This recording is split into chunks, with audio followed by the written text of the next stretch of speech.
đam mê ngất ngây vẫn mãi dâng những hương nồng. Người hỡi có biết khúc ca đã khiến cho anh ấm áp đôi.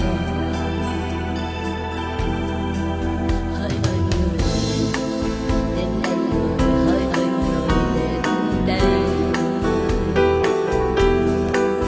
Hỡi ơi người đến đây, người hỡi ơi người đến đây.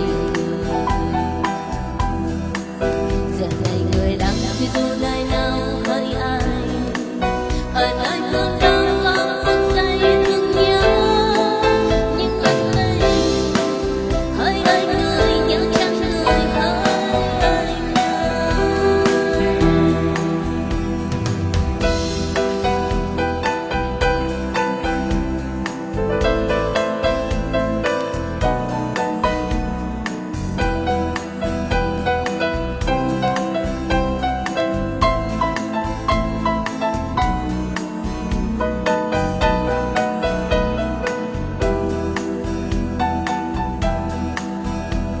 mộng ước sẽ có sớm nào chương gian hôm với bước về.